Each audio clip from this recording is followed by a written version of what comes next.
como em palestra e fica por aí falando loucuras, né? Falando aberrações. E o pastor da igreja, né? Pastor e o presbitério da igreja que vai consertar isso nos cultos de ensino, né? Os cultos de doutrina aí da terça-feira ou quarta-feira nas sedes, né? Vão consertar aí as barberagens escatológicas aí de certos aventureiros, sem o menor senso crítico sobre a matéria. E o resultado é sempre o mesmo: ensino que não sabe, mas pensa saber, e a consequência é trazer grandes prejuízos para a igreja do Senhor, visto que a maioria dos crentes recebem o que vem do púlpito, sem nenhum exame, porque entende que tudo que é dito ali vem da parte de Deus, portanto é certo. Tá? O posicionamento das pessoas simples é esse, infelizmente, não é um posicionamento saudável. A gente sempre ressalta isso. Uma pessoa que anda na fé sem conhecimento bíblico, ele é um cego sendo levado pelos outros. Então, onde estão levando o cego? O cego não sabe. Ele está sendo levado. Ele não vê. Então, a pessoa leva ele para onde quiser. Leva para um abismo. Leva para onde ele não pretendia ir. Leva para onde quiser. Ele é cego. Ele não tem controle sobre a sua vida. Assim, uma pessoa que não tem conhecimento bíblico. Ele é levado pelos outros. Então, quando você se assenta numa igreja, você não pode simplesmente fechar lá e deixar que as pessoas orientem a sua vida. Você tem que buscar você mesmo, na fonte, na palavra de Deus. Ler a palavra de Deus. Aquilo que você conseguir entender na palavra de Deus vai ser um alimento para a sua vida. E aí você vai comparar com os cristãos de Bereia, os bereanos, que são um grande referencial de estudantes bíblicos, tá certo? Os bereanos vão fazer aquilo que Jesus mandou os fariseus fazerem: examinar. Examine as escrituras. Examine as escrituras, tá certo? Então, ao examinar as escrituras, é possível você comparar aquilo que está sendo pregado no púlpito com aquilo que a escritura diz. Aí você não é mais cego, você está atento àquilo que está acontecendo, você está ciente da situação. Você não vai ser facilmente enganado. Pode até vir a ser enganado, mas não será facilmente enganado. Então, se vier alguém fora dos padrões bíblicos, você vai identificar rapidamente. A nossa intenção nesse tratado não é criar mais uma teoria escatológica, mas comentar as várias posições escatológicas que surgiram no transcurso da história da Igreja. A seguir faremos uma observação dos pontos positivos, bem como dos negativos nas respectivas posições teológicas já formuladas, tá certo?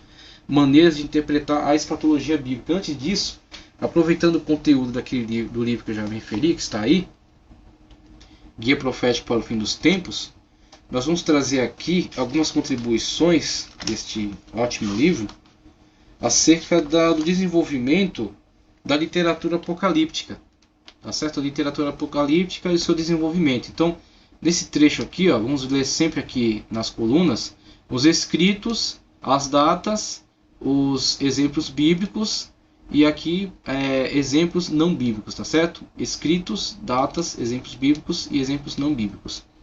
Então, na primeira linha aqui, da primeira coluna, escritos pré-apocalípticos, embora não sejam totalmente apocalípticos, certos textos escritos antes e durante o exílio babilônico, prepararam o caminho para escritos apocalípticos compostos posteriormente. Os capítulos 7 a 12 de Daniel, puramente apocalíptico, tá certo? Então aqui temos o nascimento da escatologia. A escatologia estuda acerca das coisas do futuro, né, das últimas coisas, com o seu material, que são os textos apocalípticos. Os textos apocalípticos são um suporte material para o estudo da escatologia. Então temos aí o início da produção textual do material apocalíptico. Os capítulos 7 a 12 de Daniel representam a mais clara expressão do pensamento apocalíptico que surgiria mais tarde, tá certo? Séculos 7 a 6 a.C., séculos 7 a 6 a.C., e temos aí textos, como ele mesmo diz aqui, textos pré-apocalípticos e textos apocalípticos de fato. Então temos Isaías interage dentro do mundo apocalíptico, quando, por exemplo, fala acerca do Messias, Isaías dá uma descrição do reino milenial, tá certo? Do milênio. Temos o texto de Ezequiel, por exemplo, fala do templo na época do milênio. Temos o texto de Zacarias, tá certo? Fala acerca do Senhor Jesus. Ele traz alguns referenciais que podem ser comparados também com a manifestação das 12 testemunhas na época do Apocalipse, né? Temos o texto de Zacarias. muitas visões de Zacarias, muitas visões, e Daniel, principalmente 7 ao 14. Aí Daniel interage muito com o Novo Testamento, com o texto de Apocalipse, tá certo? Então vemos aí exemplos não bíblicos nessa época, não chegou até nós. Nesta linha, os primeiros escritos apocalípticos, enfrentando novamente a perseguição sobre o poder de nações estrangeiras, os escritores judeus desenvolveram seus próprios apocalipses. E aí temos exemplos de textos fora do cânon, fora da Bíblia Sagrada, tá certo? Então, autores que viveram nessa época e que escreveram textos apocalípticos, mas que não foram considerados canônicos nem pelos judeus e também não são considerados canônicos pela ortodoxia atual. Séculos 2 e 1 a.C., tá certo? E também início do século 1 a.C. Não há textos canônicos nessa época. Essa época está enquadrada dentro daquele chamado silêncio profético, os 400 anos de silêncio, que vai desde o profeta Malaquias até a abertura do Novo Testamento, com a pregação de João Batista. E aí, exemplos de textos não bíblicos enquadrados dentro dessa época: Livro dos Jubileus, Salmos de Salomão, Apocalipse de Moisés, primeiro de Enoque, Testamento de Levi e Naftali, que está dentro do Testamento dos 12 Patriarcas, Assunção ou Testamento de Moisés. São textos apocalípticos apócrifos, tá certo? Que estão dentro dessa época, séculos 2 até início do século 1 depois de Cristo. E aí, nessa outra linha, os últimos escritos apocalípticos. Os cristãos e os judeus enfrentavam a opressão sob o poder dos romanos. Algumas seitas judaicas se rebelaram contra o Império Romano entre 66 e 73 depois de Cristo agora. Fins do primeiro século depois de Cristo. E aí temos os textos bíblicos que são os textos apocalípticos dessa época. Marcos 13, Mateus 24, Lucas 21. Não é um apocalipse de pleno direito, mas um discurso feito no início do século I que se vale de antigos temas apocalípticos. Então, dentro dos evangelhos, temos declarações apocalípticas, que tem que estar dentro do escopo de todo o trabalho da escatologia. E, finalmente, Apocalipse de João, que é o texto apocalíptico por excelência do Novo Testamento, lembrando sempre interagindo muito com o texto de Daniel, certo? Exemplos de livros não bíblicos apocalípticos dessa época, do primeiro século depois de Cristo. Quarto Esdras, ou segundo Esdras, em algumas versões. Apocalipse de Abraão, em torno de 80 depois de Cristo. Veja só, né, esse tipo de apócrifo aqui, pseudepígrafe, tá certo? Alguém escreveu um texto no ano 80 depois de Cristo e atribuiu a Abraão. Pseudepígrafe, ou seja, ele usa o nome de uma pessoa da Bíblia, tá certo? O nome de uma pessoa, um personagem bíblico, passando-se por ele. Mas é óbvio que não é esse personagem. Então ele usa o nome desse personagem bíblico para dar autoridade ao seu texto, passando-se por ele, e ali ele declara quais são os pontos de vista que ele tem acerca do Apocalipse. Só que ele quer ganhar autoridade atribuindo a esse personagem bíblico importante. Esses livros têm alguma relevância. Qual é a relevância deles? Mostrar como se pensava a escatologia na época. Quais eram suas preocupações, quais eram seus pontos de vista. Então, mesmo que são apócrifos, são pseudepígrafes, mas eles passam qual é o ponto de vista que as pessoas tinham acerca da escatologia na época. Agora, só aquilo que era inspirado entrou para o cânon. Tá certo? Isso aqui é canônico, isso aqui é base doutrinária. Isso aqui é somente para nós fazermos uma análise de como era pensada a escatologia dentro da sociedade da época. Aqui agora, os últimos apocalipses cristãos. Após a desastrosa revolta judaica contra os romanos, o apocalipsismo desvaneceu-se. O cristianismo tornou-se cada vez mais gentil. Das gentes, né, dos povos. E o apocalipsismo cristão assumiu formas diferentes e menos judaicas, menos judaizadas. Século II depois de Cristo. Tá certo? E aí não temos textos bíblicos dessa época, encerrou aqui.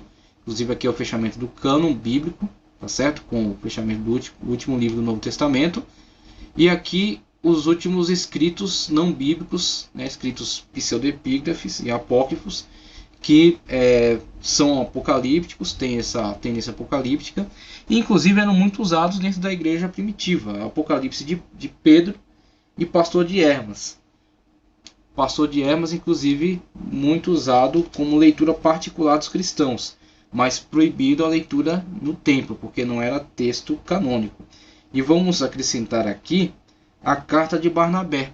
Carta de Barnabé, que também será lida aqui nesse estudo, e que foi um dos textos que fundamentou o pensamento escatológico na época. Então temos aí a literatura apocalíptica, o desenvolvimento da literatura apocalíptica ao longo da história, tá ok? 3 verdades essenciais. Achei muito importante aqui esse trabalho também desenvolvido por autor. Essas 3 verdades essenciais. Deixa eu ver se é muito.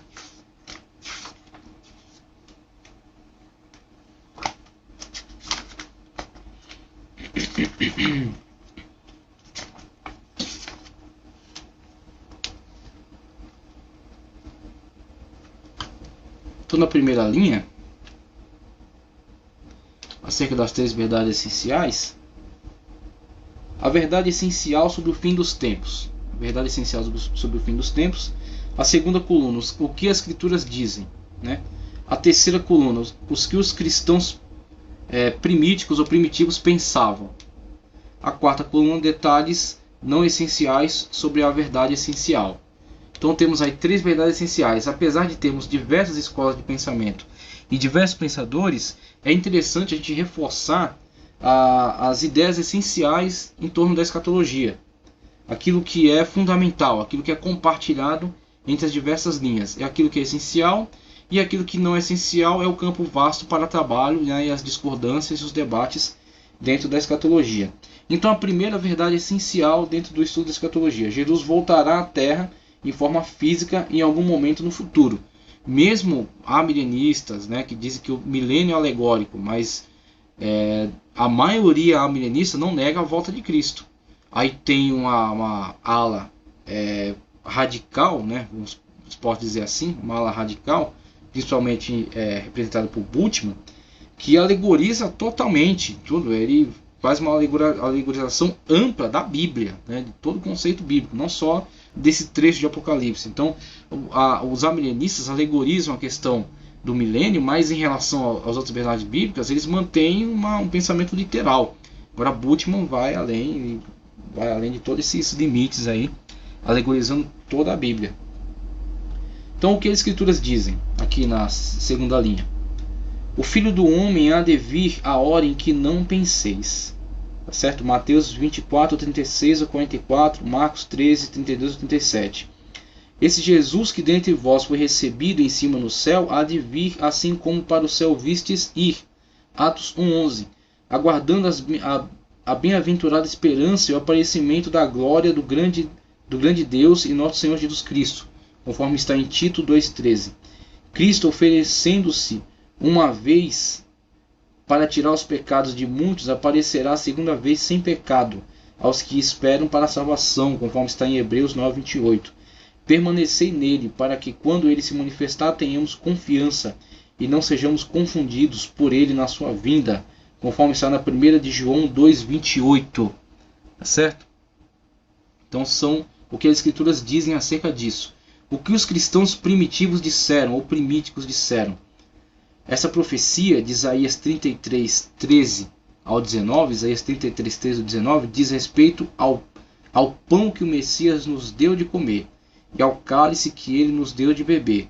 Esta profecia prova que veremos este mesmo Rei de Glória. Ok? Outra frase, outro pensamento que era dito. A igreja crê na ascensão ao céu em carne e osso do amado Messias Jesus, nosso Senhor, e na sua manifestação desde o céu, na glória do Pai, para reunir todas as coisas em um. Também era outra declaração. E mais esta. Ele sentou-se à direita do Pai e voltará em esplendor.